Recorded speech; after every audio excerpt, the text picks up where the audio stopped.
Welcome to happy hour on this non-victory Monday. We still have a smile on our face because we're going to talk about the Packers and the game is over. Maggie, how are you this evening?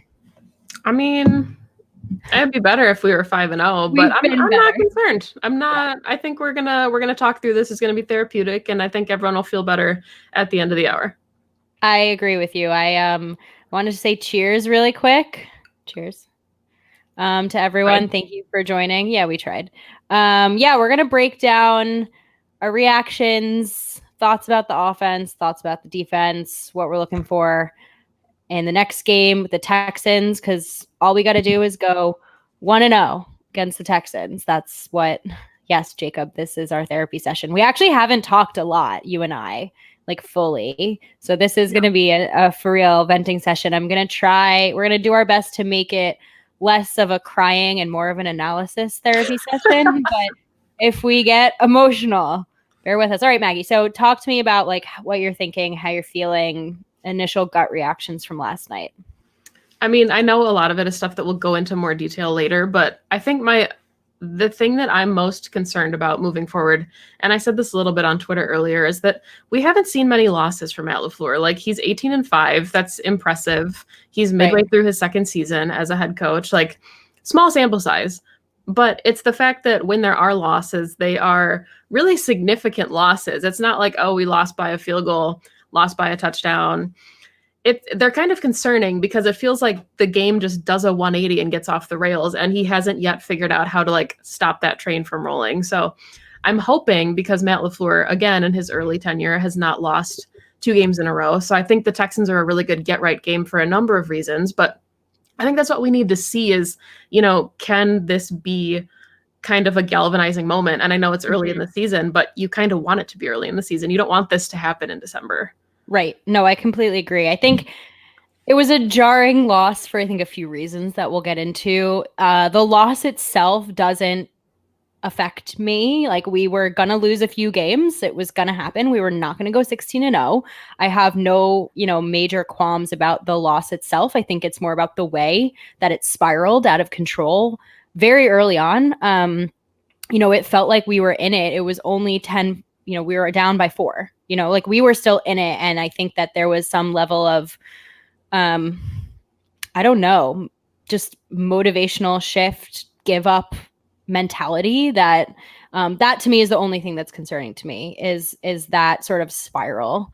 And we've seen it, in basically all of the previous losses. It just felt like there was, when you lose all control, there's no gaining it back. It's just gone for the next like 3 quarters. So I don't love that, but I completely agree with you. I think like glad it happened week 6.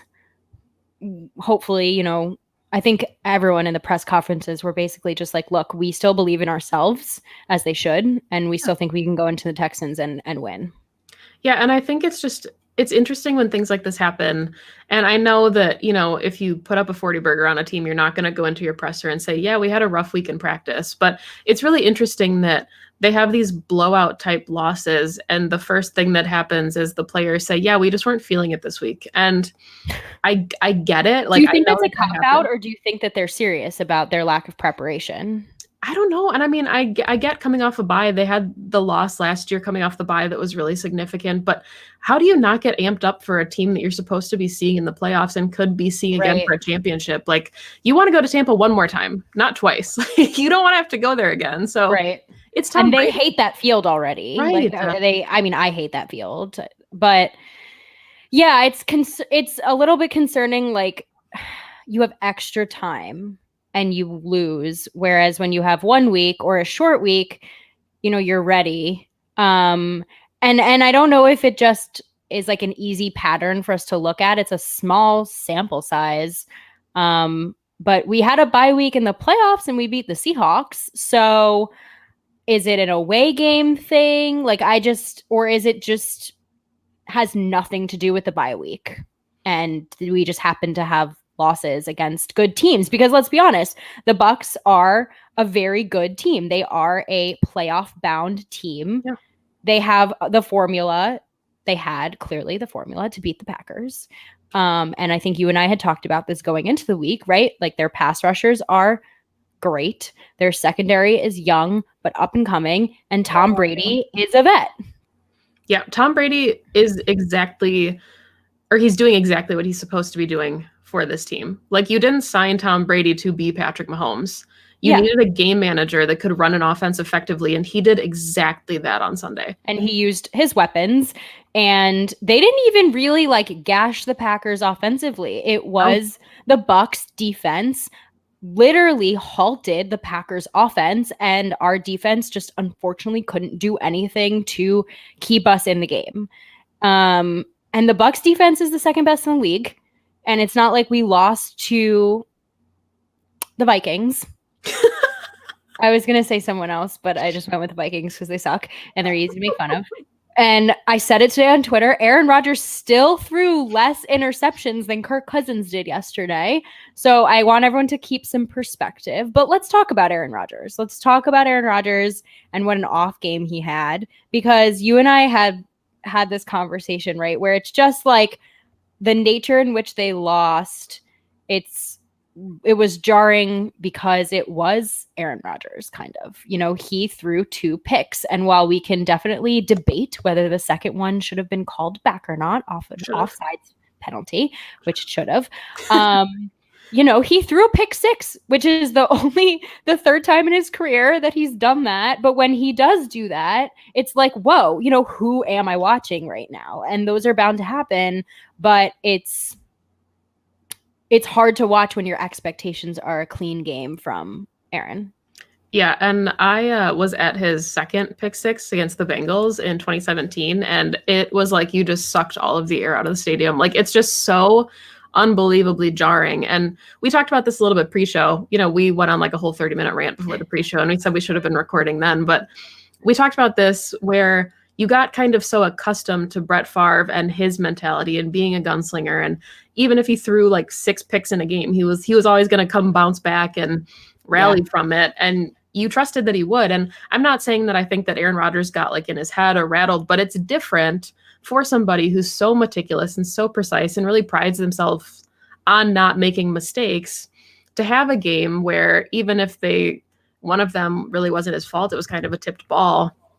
It's hard to have those streaks and be in these conversations and have those things happen and then try to get out and rally an offense that has no momentum. Yeah. Yeah. And I said this too as well. Like, I thought the announcers like really harped on the fact that Aaron Rodgers was so rattled, and, you know, and yes, it's a momentum shift when your quarterback throws a pick 6. Like, there's no other way around it. But I don't think that Aaron Rodgers was out there like, oh, I'm going to throw the game now because I threw a pick 6. Like, he's out there every time doing what he needs to do. I think Aaron Rodgers was rattled because the Bucs pass rush was in his face every single play on our offensive line, couldn't do anything to stop them. And he got sacked, 4 times? I want to say 4 times, which is the most, 4 or 5 most this season. He got hit a lot. We already know he has beef with Ndamukong Suh, which like warranted. And I have beef with Ndamukong Suh, and he's definitely hurting today. Like, he had a really rough game. So I don't think Aaron Rodgers was all like, oh my God, he threw a pick 6. Now the game's over. You know, like, yeah, our offense couldn't run. And I want to talk about that too, because he lost his starting left tackle. So you have such a dominant pass rush already, and you lose like your best weapon against a dominant pass rush early in the game. And, you know, Rick Wagner was serviceable, but that entire offensive line got gashed the entire game. And it even, you know, Elton Jenkins gave up the first sack of his career. Like, I see that Big B just said that now in the comments as well. But yeah, I mean, this was a really rough showing for this offensive line. And Billy Turner in his press conference today, he said, like, we feel like we can be the best passing offense in the league. We feel like we can be the best run offense in the league, but you have to be efficient and effective. And they didn't do that on Sunday. No. And they lost in the trenches. There's no other way around that. I was wondering too, I want to get your thoughts on this. My dad actually texted me and was like, you know, Rick Wagner came in at left tackle. do you think that it would have made a difference? Because I think Elton Jenkins is a better player if they had actually kicked Elton Jenkins out to left tackle and put in someone else at guard. Because I think I trust Elton more than I trust Rick Wagner. But maybe that's just, I don't know enough about offensive linemen to make that judgment call. To me, whenever there's an offensive line issue, I think you want to keep it as cohesive as possible. Right. So having, especially, okay, I think this is a really good segue because we have to talk about the running offense and the fact that you're trying to run an outside zone run scheme against speedy inside linebackers. And, Jake Morley, you should all follow him. He's fantastic on Twitter. He had some stats earlier. He said 6 attempts for 58 yards and 9.6 yards average when they were running the A gap. Anywhere else on the field, 13 attempts for 18 yards and a 1.3 yard average. So to me, that's why you would want to keep Jenkins, Lindsley, and Patrick in the middle, right, because you want to solidify that A gap. Right. And then the Packers shied away from it. I mean, we'll talk about A.J. Dillon because we have to, because we just have to. But Jamal Williams was averaging over 8 yards a carry. A.J. Dillon was averaging over 6 yards a carry, and one of those rushes came in garbage time. But you have these big backs, and I don't understand it. I didn't understand the run game at all. That was actually like my number one thing that I wanted to talk about with you, because like clearly what they were calling to the outside wasn't working. They were getting to Aaron Jones at the line of scrimmage. He had no chance whatsoever. Yeah. I think that it made sense for him to fit into that Tyler Ervin slot of jet motion because you respect that. You understand that the Packers will give it to Aaron Jones in that role, but it wasn't working. And so why are you sticking with something that's clearly not working, that's actually netting you negative yards at points, when running up the A-gap, like you said, with Jamal, with A.J. Dillon potentially, who's much harder to bring down, was working? Like, that's the in-game adjustments to me, like, weren't there, and they didn't make any sense. And the jet motion was working, because on the Jamal Williams run up the middle for like 24 yards or whatever it was, they had Aaron Jones in motion, faking a sweep, and that was just enough to get Devin White to bite and open up the middle. So I understand exactly why all of those things were happening. And Matt LaFleur even said, like, we have to stick to our game plan. So even if your game plan is outside zone, like, you have to commit to it, and shying away from it the way that they did, it's like they panicked early and tried to do everything they could to get back into the game instead of staying true to the offensive game plan that had worked so much in other games. Yeah. And I think they just, like, everything was just slightly off too. It was just one of those days where like nothing was clicking. Like, I loved that Aaron Jones wheel route. Yeah. I thought that was phenomenal, but it's out of bounds. And it just, like, it was those little things that just, like, ooh, and if Mercedes Lewis had just, if Aaron had put that ball, where he normally would, and Mercedes Lewis had caught that, maybe that would be like the game changer, or just something to change the momentum. But the offense was just not clicking whatsoever. And yeah, let's talk about the Bucs secondary, because I hate that I was right. But you were. So. Everyone was shitting on me. They were like, they're young. Carlton Davis had a bad game last week, blah, blah, blah. Yeah, no. This secondary is legit. They are so legit. Jamel Dean is the real deal. Obviously, he picked Aaron Rodgers. They are aggressive. They are ball hawks. This defense, I think, in general, is the kind of defense that goes in and says, we're actually going to dictate to you how this game goes. We're not going to let you run what you want to. We're going to tell you how this game goes. And they won. I haven't seen a corner cover Devontae Adams the way Carlton Davis did last night in a long time. Yeah. And like, we talk about Jair being a physical man corner, and that's how you beat, this offense, is you press them and make them uncomfortable. And that's what happened with Rodgers' second pick to Devontae. He was like in triple coverage, getting just completely pressed. He had nowhere to go. It's what they did to Allen Robinson when they played the Bears. It was they will make you work for every catch and every yard. They're not going to give you anything. It's almost like disrespectful, but in like a good way, the way you should play. The way you want to disrespect. You know what I mean? Like, like not like, oh, I'm going up against Devontae Adams. It's like, I don't give a fuck who I'm going up against. I'm going to play you and make you beat me. And I mean, I listened to a few, I listened to Todd Bowles and his press conference, because I was honestly just curious, like, about what he had to say. And they had individual film sessions with each of those men in the secondary before this game. And they went through exactly what they needed to do to stop our pass attack. And they were prepared. They watched film. Like, you saw it on like the second play of the game or something. Like, I think it was Carlton Davis just came in and like wrecked Bob Tonyan because he knew exactly what was coming. Like, they were just prepared. They were just the better team. Yeah, and that happens. And Jamel Dean said that too, where he said, like, I watched so much film this week that I knew exactly with the way that Aaron Rodgers looked and the way that Devontae was lined up.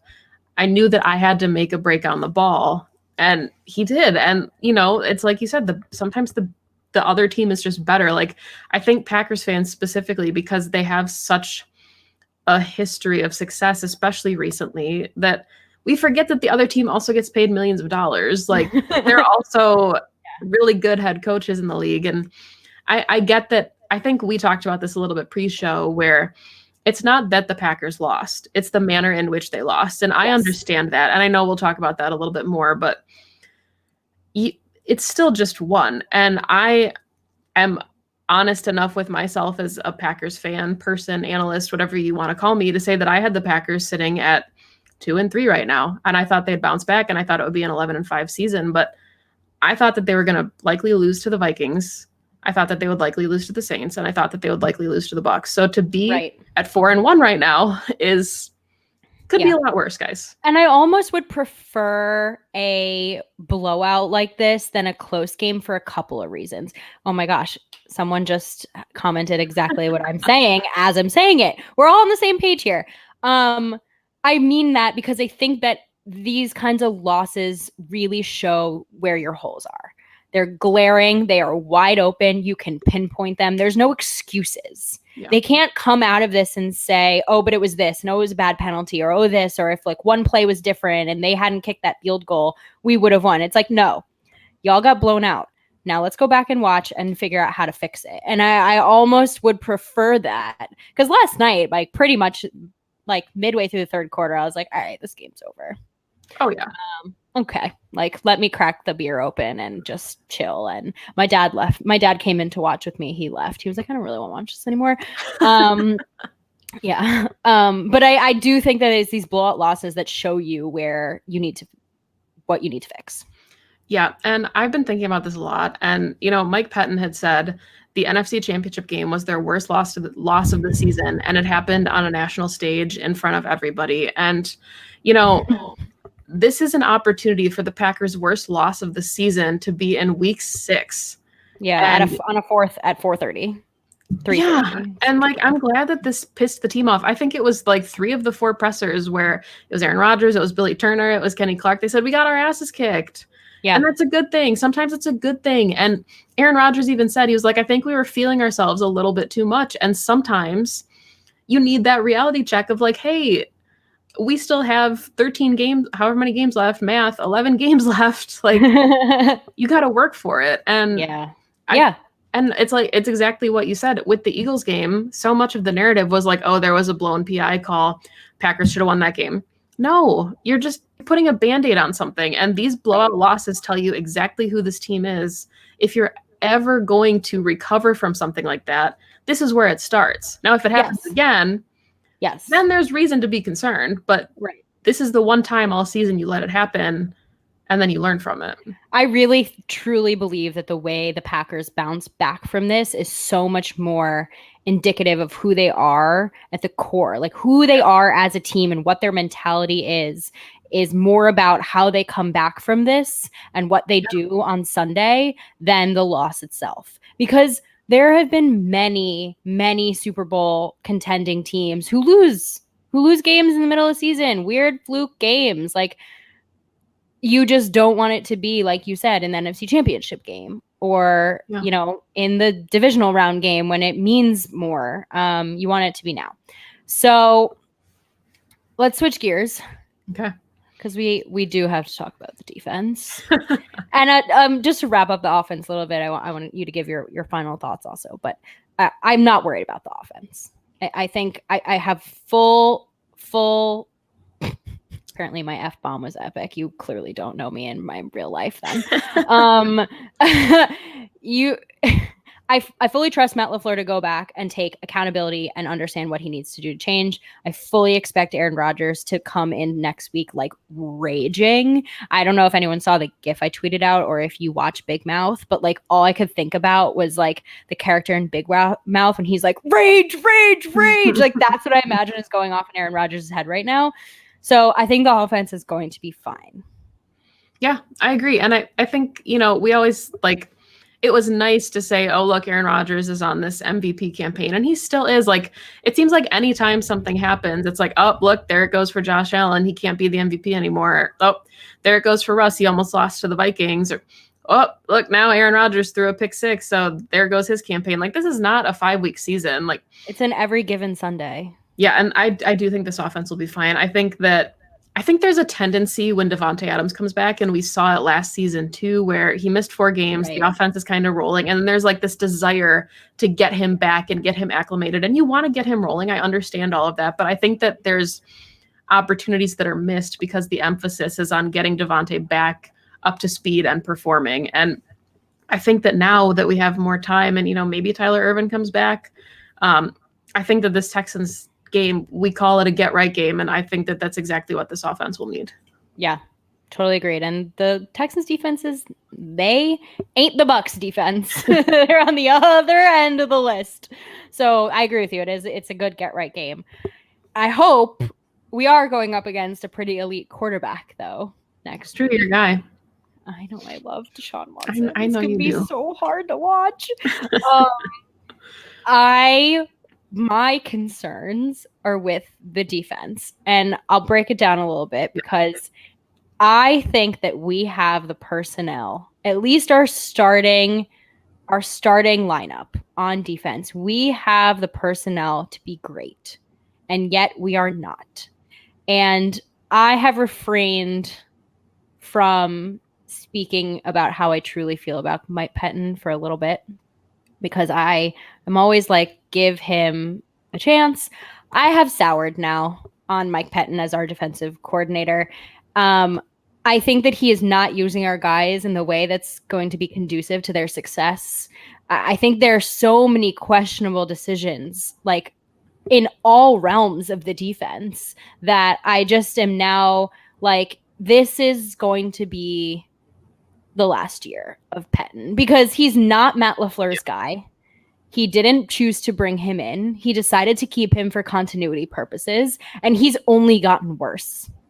And I just, how do you 3-man rush Brady in the red zone and expect that to work? Like, how do you 3-man rush at all against Brady ever when you have guys like we have Zadarius Smith, Preston Smith, Rashawn Gary, Kenny Clark was back. We should be minimum 4-man rush every time. Where is the blitz? Where is the unique pressure packages that we heard about when Pettin got brought in a couple of seasons ago? Like, where is Jair and Savage and Amos, who we've seen blitz before? Like, where is that at the line of scrimmage? Like, where is any level of like aggressive dominance? There just isn't any of that. It's the opposite of the Bucs. It's let's see what the offense does, and then we'll decide what we want to do after that. It's so reactionary. And it's just like, why you said it before, like it's 3rd and 2. Why are you playing 12 yards off the line of scrimmage? Like, it's so passive. It's hard to watch. And like, I get it. I'm not a defensive coordinator. That's not my job. But at the same time, you have to question like the decision making, the scheme, the play calling, because I don't think there's a lot wrong with our personnel. Sorry, I'm done ranting. No, it's okay. Sometimes I'm just in awe of you, and I just like to watch. but no, I mean, I absolutely agree with you, and I think you said everything that we've all been thinking. And Ben Fennell, again, if you don't follow him on Twitter, you really need to. One of the best Packers minds that there is, best football minds, really. But he pulled up a stat and said that this was the Packers only generated 2 quarterback hurries against Tom Brady, and their only worst game was the NFC Championship game where they only had one quarterback hurry. And as like a casual observer, the entire theme on Twitter all week had been like, oh, if you get a little pressure on Tom Brady, he's not mobile. He doesn't have time in the pocket. You coined the term, Perry, he will turtle. And that's it. We didn't sack him once. And that was the one thing that was missing from the Pettine game plan, was pressure.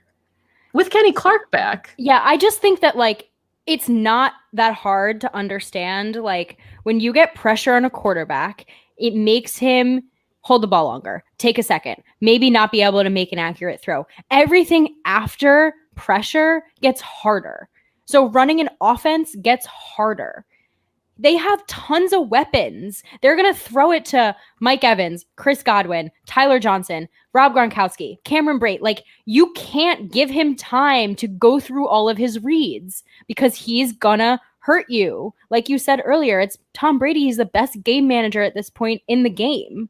Like, without pressure, it's like they were in like practice. Like, it was just like so easy for Brady to like move, do a little thing and throw the ball. And it's just like, you're also missing Kevin King, which Packers fans I know have like issues with Kevin King. You saw what it's like without him. You guys want Josh Jackson as your starter next season? Because I don't.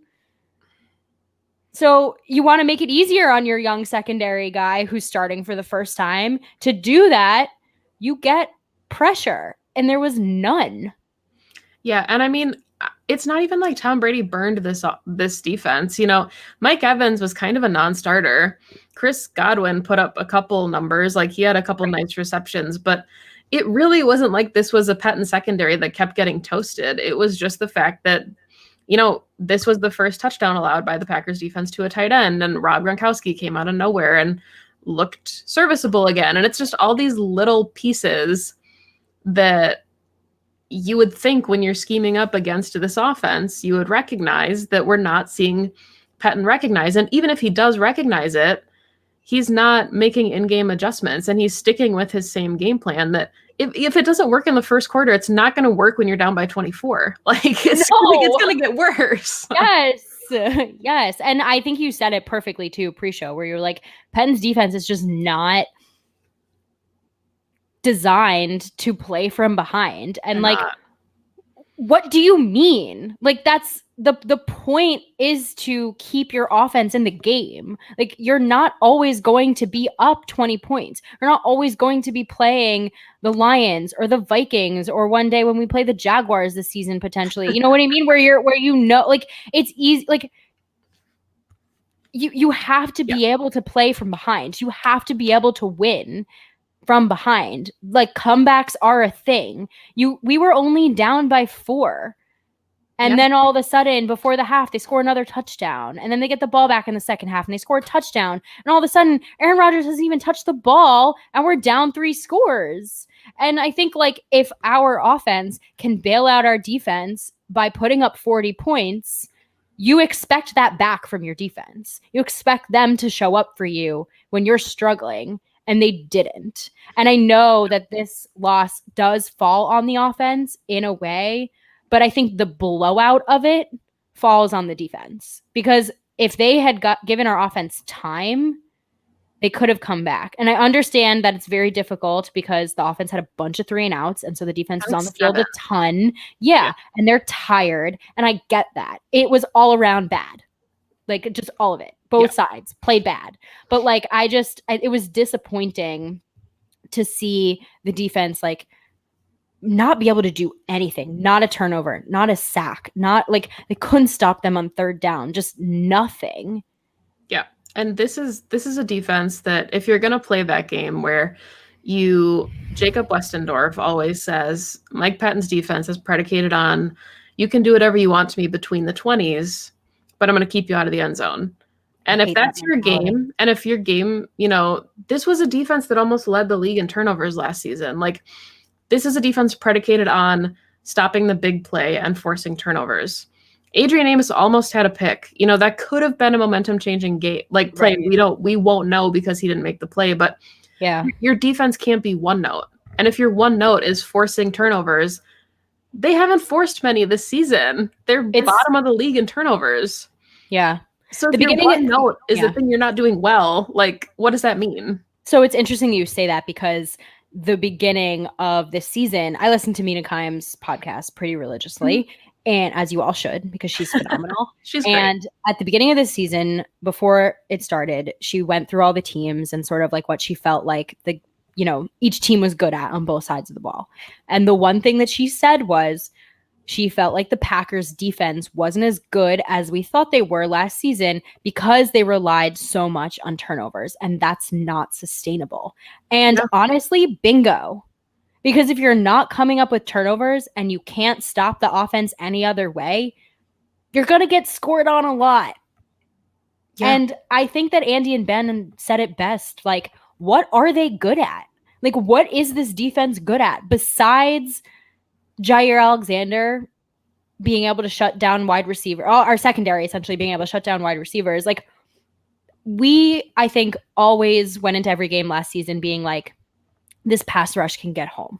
Like, if need be, we know that Z and Preston are going to get home and they'll come up with a sack when they need to. They're not even doing that this year. So what are they doing well? Yeah. And I mean, the fact that you ask that and there's not an immediate answer tells us everything that we need to know about the Mike Pettin defense. And I don't necessarily think that a change is going to happen mid-season because it's not really the fact that the Packers let go of Mike McCarthy mid-season just blew my mind to a level that I can't even, like, it's just not the Packers way to do that. I advocated on the roundtable last night for Game On Wisconsin that if it were to happen, I want to see some Mike Smith as a defensive coordinator, because if you need a man to get you energized and physical, talk to the guy that dips during his pressers and talk about hitting people. Like, that's, I would run through a wall for that man, but it doesn't seem like it's going to happen mid-season. And if this is a championship caliber team, like it was for the first 4 games of the season, you need to see a little more from your defensive coordinator, because otherwise you're not a championship caliber team. You're just not. Exactly. This isn't going to work in the playoffs. And I think we are. I really think we are. We have all of the pieces to be. And we've seen this team play well. But if the offense is going to struggle, like, we need to be able to win 10-3 games. Yeah. And you know what I mean? Like, we need to be able to win those kinds of games, and we can't. Like, I keep going back to like the Seahawks game in 2018, the week 1, where it was like literally 10-3 or something like that. Or even like the Bears game last season. Was it last season? Yeah, week 1. Like, those are the kinds of games we need to win. And I understand that everyone's defense is playing worse this season for whatever reason. It's a very offensive heavy season so far. But you're not going to beat the Chiefs in the Super Bowl with this defense. Or the Steelers. You're not going to beat the Ravens or the Steelers. Exactly. You're just not. And I think our offense is there. Obviously, yesterday was a bad game. Like, I'm fully confident, but there's just something. There's like a juice missing. There's something, like, we're playing at 25 miles an hour and the Bucs defense was playing at 75 miles an hour. So I want to ask you about this now, because I've been thinking about it so much, and you listen to the podcast as well, but Andy Herman and Ben Fennell on the Pack a Day podcast, Ben posed a really good question, and he said, do the Packers have a draft and develop issue? And you think about the way that the Packers have always kind of supplemented their roster, and as of recently, it was, you bring in Za'Darius and Preston, but you draft Rashawn Gary. You bring in Adrian Amos, but you draft Darnell Savage. So you're giving players time to develop alongside your free agents. And, they do have a lot of homegrown talent, specifically in this draft class where they have Bakhtiari Lindsey, Kevin King, Aaron Jones, Jamal Williams, players that they have to prioritize and re-sign. But are your supplementary players enough for your team to be successful? And I wrote a complimentary piece about Chris Barnes and the fact that I desperately wanted Patrick Queen. I know you felt the same way about Kenneth Murray. And the Packers didn't invest in an inside linebacker, but they found a guy who's serviceable as an undrafted free agent. Like, at what point is serviceable not enough for a championship caliber team? Like, at what point is draft and develop not enough for your franchise? Okay, so I think there's 2 things there. I think one is draft and develop, and the second is how little the Packers prioritize inside linebacker. Fair. The first is I actually am fine with the way the Packers, their philosophy, because we've been successful for how many decades in that philosophy, and I don't see why you would change that now. I feel like I like that Goot has been more aggressive in free agency. You're not going to hit on everyone. You're just not. Like I think that we're extremely critical, which we should be because it's this team that we follow. But I'd be hard pressed to find more than a handful on one hand teams that have a blue chip player at every single position. You know, like it's just it's like we have, I think we have elite players at the necessary positions. We have an elite quarterback, an elite left tackle, an elite left guard, because I'm including Elton Jenkins in there at this point, an elite cornerback in Jair Alexander, an elite wide receiver, and an elite running back. And I think that, like, how many teams can say that? So I think it's easier to harp on the areas where we're not playing as well. Like, sure, would I love a second, defensive lineman next to Kenny Clark that's not Dean Lowry Ross or Blacklock? Yeah. But you look at the Bucs defensive line and you're like, holy, they went in. Like, they went in. But again, they went in on a bunch of 30-year-old defensive linemen that they all hit, but they could have missed because absolutely. You're right. Yeah. Like, it was a gamble. So I don't have necessarily an issue with the way that the Packers field their roster because we've had success. Yeah. But I do have an issue with I would like to see the way that the drafts develop over the next couple of seasons. Like, I definitely think there are some question marks with some of the more recent players, but like, I don't have an issue with the philosophy as long as you're choosing the right players and you're developing them properly. What I do have an issue with is what you said, which is we saw what Levante David and Devin White did yesterday. Oh God, it was masterful. I was so jealous. Like, that is game changing. And yeah. I don't understand why that's not something that we've invested in at all. Like, not even tried. Like, not even a little bit. Especially as a team that clearly has struggled against the run. Mm-hmm. Like, imagine if we had just one, So I think that there is something to be said for the fact that the Packers don't prioritize inside linebacker as a premium position in the way that other teams do. And I think that having an athletic inside linebacker or two makes a difference. So that's where my issue lies, I guess, in your question. Yeah. And I mean, I get all of the sides of this, but I was just thinking while you were talking about, like, if the Packers don't prioritize inside linebacker, like Mike Pettin, we know obviously doesn't play a lot of base. He's playing a lot of nickel and dime.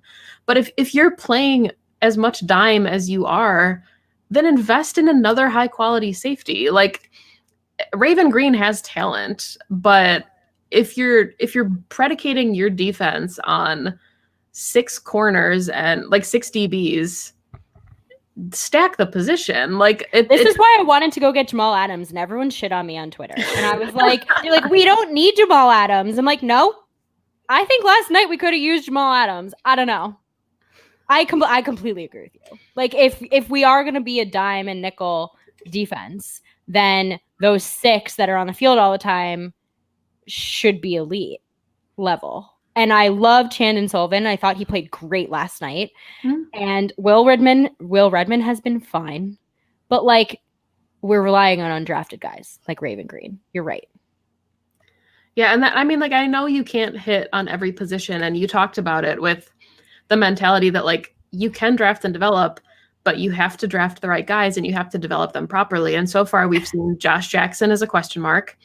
Oren Burks was the highest selection they've made at inside linebacker, and that hasn't even played. They're using him at outside linebacker when he plays, which is not often. So just the fact that, and I guess this is another question, and weigh in the comments because we'll take questions in just a couple minutes here, but is it worth a trade-off if you have one successful high draft pick and the rest of the class is not productive? Like, is Jair Alexander, and I guess you'd say yes because he's theoretically on the verge of being an all-pro. But does Jair Alexander balance out the rest of your draft class? Like, you need some of those guys to hit to be supplementary for your team. I agree with you. But finding a guy like Jair Alexander Right. is one in a million. So and corner is too important. So it's hard. It's so hard to say. Like it's hard to say. I would take Jair Alexander, right? Right. And I mean, that's the smart money you have to. Like, he's going to make but it just, like, that's the issue, is draft and develop works so well when you're developing the right guys. And right now there's question marks around so many of these players that it's, I don't know. So how do you feel about like Kingsley Kiki? You know what I mean? Like, he was a draft. He was a little bit later in the draft. What was he, like 5th round? I want to say. But like, he's developing nicely. But again, he's a 5th round guy, and he's probably our best one next to Kenny Clark. And like, that's not saying much. Yeah, like, it's a difference too in how these guys are developing, because Montravius Adam, I thought, had one of his better games as a pro last night, which wasn't saying much for the defense as a whole, but he looked like one of the better performers on that defense as a former 3rd round pick, now in his 3rd year in the league. So like, it's the fact that these guys are taking jumps so late. Like, okay, here's another thing then with Montravius Adams is, I think that a lot of these guys, we like very much latch onto these like flashes, but they're inconsistent. And I would prefer a Dean Lowry, Tyler Lancaster, where you get consistency, but you're at a medium level, than someone who can make a flash, but then, you know, do something bad. And maybe that, you know, bad play, missed tackle, missed assignment comes on 3rd down and they move the chains. Like, that's more impactful to me than having 2 guys like Dean Lowry and Tyler Lancaster, who are, yeah, sure, they're not going to make the NFL top 100, but we know who they are and they do what they need to do. You know what I mean? Yeah. And I know that there's a lot of criticism with this draft class because, you know, we saw it in the comments earlier, like, why are you drafting a quarterback of the future when you're hoping that he doesn't play for a long time? And I don't think we need to get into that, because we talked about it on the last show. Yeah, we talked about it on the last show and what it can mean for your franchise if you don't have somebody serviceable. But I think that there is a developmental issue where you're selecting players for use down the line, but at some point, like, Aaron Rodgers has said that he's on the back 9 of his career for a couple seasons now. And, you know, we have this really stout defense locked up until like 2023. You've got Z and Preston and Amos and Darnell Savage and Jair Alexander. And like, your window with decent cap is starting to very slowly close. Yeah. And at some point you have to kind of go all in on your draft picks and say, like, hey, not kick the can down the road. That's not the right way to put it, but there has to be an investment in the now as much as there's an investment in the future. And it seems like the Packers have always kind of balanced that. And lately it feels like there's more emphasis on like, but we're going to be sustained good for a long time. Yeah. Okay. Which I appreciate as a fan. Okay. So then would you want them to do something at the trade deadline? I've been thinking about that. And I know that like, I just want to pause for a second and say, like, y'all are getting an inside look into like what Maggie and I talk about, like, when we're not here, right? DMs, this is our DMs right now. Yeah. Okay, answer my question. But yeah, I mean, I think that they could use some help in the front 7. I would like to see someone along the defensive line, and if they go get Quentin Williams, he's going to be pricey. Yeah, and that's the thing. Okay. Is it worth it? Are we going full Rams Super Bowl or bust? You know what I mean? Like, is that what we need to do? Because I feel like we're on the precipice, and yet we never make that jump because cap space, or, you know what I mean? Or we don't offer enough. Someone else offers more. And we always say as fans, like, oh, but it was too expensive. It was a good move. But then at the same time, you know, we lose again in the NFC Championship game. Was it a good move, or was it conservative? Well, and that's the thing. And that's what I was kind of saying before, where it's like draft and develop works. And as much as all of us appreciate sustained success, because I'm married to a Browns fan, like, guys, I know what this looks like. And I appreciate the Packers consistently being good. But it's like you said, if you make it to the playoffs and you lose in the division round and you lose in the championship game and you lose in the wild cards and there's these heartbreaking losses because your run defense was gashed and you just didn't have like quite enough players to be successful. Like at some point we talked about this, you would sacrifice a couple years of playoff appearances for a damn Super Bowl ring. Like, you know, Aaron Rodgers, if you said like, hey, we're going to take 10 mil from you and we're going to go get TJ Watt, Quinnen Williams, and Joey Bosa, he'd be like, sure, okay. That's a lot. No, I get it. So I agree with you. Like, I think like, okay, yeah. So this guy JJ is bringing up a good point. Like Quinnen Williams, just as use him as an example. I'm not saying this is the guy I choose, but he's on his rookie contract, right? So we don't actually have to extend him anytime soon. We can do our draft and develop. So he can come from a horrible organization that's going to waste his talent with the Jets, come to Green Bay. No, I'm being dead serious. I live in New York. Like they are cursed. Oh, absolutely. Come to Green Bay, be under a training staff and a coaching staff that will give him all of the tools to be successful. But we may have to give up our first round pick. Do you do it? Yes, because I gave up your first round pick last year, and if Jordan Love hits, phenomenal. But if Jordan Love doesn't hit, you wasted a first round pick, and that would not be the first time that this Packers franchise has wasted a first round pick. Okay, you read my mind. I agree, because what are the chances that you actually draft someone in the first round that is successful? Because that's always a gamble. So why not go out someone who has, you know, he's shown what he can be. I think some of his off the field stuff is slightly questionable, and that's why Green Bay may not go get him, because we do shy away from guys like that. But at the same time, maybe you give up a first round pick. I say do it. Like I used to be in the whole like conservative mindset's fine. Like, you know, our team's good, blah, blah, blah. But if you can put us over the edge, like put us over the edge. Like everyone is losing their premium talent this year. Like you mentioned Joey or Nick Bosa, a Bosa brother. Nick Bosa is one of them, plays for the 49ers. He's out with an ACL tear. Nick. That one's Nick. Yeah.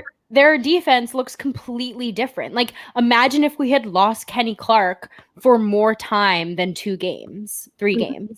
You know what I mean? Like, why not go out and do it? So yeah, I'm coming around to the idea of giving up draft capital for a player that can tip the scales. And I think that there's a differing mindset here too, where I was with you and I very much was like, hey, it's exactly this comment from PJ. We're starting to see that Rodgers is on the twilight. And while he's there, this is the time where if your team is going to be in spend it all now mode, that's when you do it. And if all, you know, implodes, that's why you drafted Jordan Love and AJ Dillon and Josiah DeGuara and pieces that can theoretically be those guys. If Jordan Love is a starting quarterback. Like there's a lot of ifs here, and we don't have nearly enough time to get through all the ifs. But I mean, look, like Rodgers has deserved more rings than one. He is a first ballot Hall of Famer who is one of the best quarterbacks I've ever watched play football in my lifetime. And if he goes down with 1 ring, that's more than most quarterbacks can say. Does he deserve 1 more? Does he deserve 2 more? Does he deserve to have 6 like Tom Brady? Yeah, fuck yeah, he does. He's that good. Mm-hmm. And I'm not saying I am not on the Packers have wasted his prime trade. Let's be clear here. No. I am not. Because we have made it to the playoffs every year, and we've made it to the NFC Championship game multiple times since 2010. And it's like I said, and it's an every given Sunday, right? But I think that when he's playing like he is this season, last night aside, and yeah, Big B, I curse a lot in my personal life, so we're just going to move past this. He's from New York, Big B. Come on. You know, if he's playing like he is this season and you're seeing what they can be, like, go and do it at the trade deadline. Go and do it. Be aggressive, Goot. I know you've tried the past couple seasons, but, like, finish the deal. And I think that's honestly part of it. Like Robbie Anderson looks so good right now with the Panthers. And a rumor was that the Packers were interested. And sometimes the Packers just get beat out. Like Emmanuel Sanders said, like, yo, I don't want to play with Green Bay. Like, there's things that you can't control. All right, Manny Sanders, you made the wrong choice. Like, it's like raining and kind of snowing out my window right now. Like, I get y'all not wanting to come to Wisconsin. Like, there's not a lot to do here. But, you know, it's to your point, like, sometimes money solves your problems. And like, I'm not saying that we want this team to like tank their future and like you don't want to get into NFL. Right. And but there is going to be a point where it's like, this team is so close. And if you thought you were, and I think that that's honestly, like, not to reiterate the draft, but like, if you think that this team was so close, is this draft really the year to like take your quarterback of the future and like, Don't do that. I disagree. If you see someone, Jordan Love is the best pick left in the first round. Well, yeah. If they didn't have a trade partner to trade back, you take who's the best. And if you can draft a quarterback that could potentially give you 15 more years of high-level quarterback play, and he may not play for 3 years, you choose him. Like, I was amped about the Jordan Love pick because I think that quarterback is the most important position in the league. And you can't have enough elite quarterbacks on your roster. But I understand what you're saying in that, like, if he's a bust, then that's just another first-round pick that was wasted. And it's just more scrutinized because it's a quarterback. But, like, it happens all the time. It's not even Jordan Love, though. Like, it's the fact that, I mean, and the Packers have invested a lot into this defense. Like, multiple first-round picks over the last couple seasons. But, like, if you think you're one player away, like, if you're a Ross Blacklock away from your defense being stout as shit, I won't let it go. And you take A.J. Dillon and Josiah DeGuara and you don't emphasize defense until you get down to Kamal Martin. You know what I mean? Like, it's just, it's that kind of. Okay, but is it, so that's the thing, though, then, because we only have a couple minutes left. Like, is it the personnel or is it Pettin? Because I really think it's Pettin. Like, and I don't want to be a cop-out fan who's like, fire the coach. Because, like, you better believe that I was happy as hell when they fired Dom Capers finally. Because we all know that that was necessary. But, like, is it Pettin? And do we need to bring somebody else in to scheme up a better game plan for our personnel on defense? Because, like, my answer is yes. And I think that that's kind of the question that we're going to run into until we see more from this team, because it's, you know, we don't have a lot of sample size. Hold on. You're not wrong. You're not wrong. No, that's what I'm saying. Right. And like, I think that, you know, going to that, if the Packers lose again and it's a blowout, like, that's what's going to be telling is how this team responds to losses and how they scheme things up. But there's also a cohesion standpoint. And I'm afraid that this team is going to get to the point where you lose in the playoffs again, and then you make the change, and then it's too late because you have to give up a Kevin King. Like, I don't want this team to be so close always, and then they're on the wrong side of being too close. Like, with their free agents, they've always been really good. Like, Brian Balaga, Mike Daniels, Josh Sitton, like, they're all guys that they were like, you know what, if we have to give up somebody, rather give them up 1 year too early than 1 year too late. So it's weird then when they're with coordinators and coaches that it's like, you're clinging on to them when it's like, no, it's the opposite mentality. You're so right. You're so right. It's like a complete opposite mentality. Oh, do you see what Robin's comment? Yeah, Robin, we talked about this. Robin. Maggie also advocated for this. I asked your opinion. Okay, sorry. Wrong use of word. Look, I agree with you. Like, we made this comment a while ago and we went on a tangent, but I think that they're not going to move on from Pettin midseason, because if you are a true Super Bowl contender, that's not something you do in the middle of the season. Yeah, that's just not something you do. And I hope that he makes, you know, an adjustment and, you know, at least like comes back better. You don't have to be like top 5. Just like be top half. Be serviceable. Like, that's all. Yes. Like, that's all that this offense needs is just like a top 15 defense. Like, I just don't think that that's a lot to ask for. Not with the players that he has. Not that. Yeah, exactly. Okay. So your dad asked a question that I want to go back to. Okay. I also want to point out that his profile picture on Facebook is from my wedding. Just so yeah, I know. So what is your biggest concern with the Texans? I want to see this defense. And I know that is probably such a cop out with everything that we've talked about, but Deshaun Watson is one of the better quarterbacks that this team will have faced this season. They don't have DeAndre Hopkins, and that's a problem in and of itself, but Romeo Crennel is a much better coach than Big Bob. And they've got weapons, they've got some really talented players, and they're going to be hurting after this heartbreaker loss. And I think we need to see the Packers come out with a chip on their shoulder and do everything right. Yeah. And I know that seems so cheap to say, but you can't come out of a blowout loss and miss tackles. You just have to do it right. Clean game. Yeah. I mean, I think the key to beating the Texans, honestly, is just stopping Deshaun.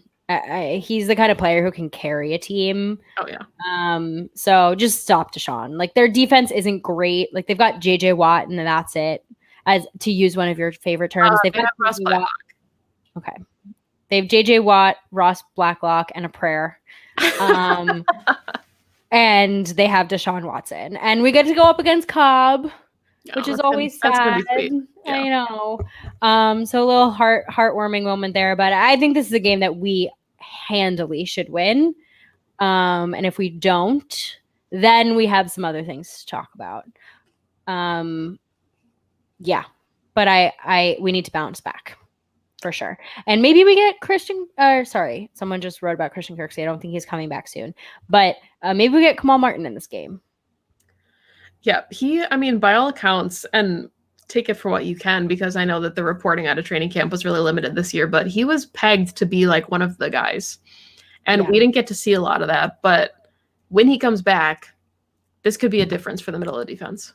Right. All right, Maggie. This was a really necessary venting session. I hope everyone feels a little bit better. I feel better for sure. I was kind of dreading this conversation, and then now I'm like, oh, it's like therapy. We could go for another hour. We're not going to though.